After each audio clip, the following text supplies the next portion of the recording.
Hi guys, in this video I will teach you how to make your own character in Melon Playground. Want something like this? Or this? This is what I'll be teaching you to make.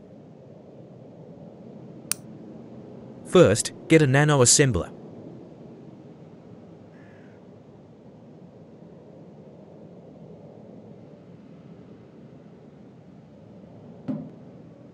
Now, get the fruit that you want to mix.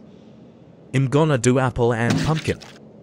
After you have done that, you have to hold the nano assembler and click this.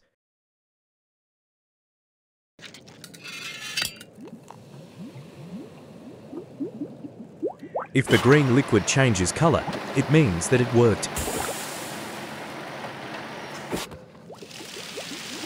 And there you have it, your own character.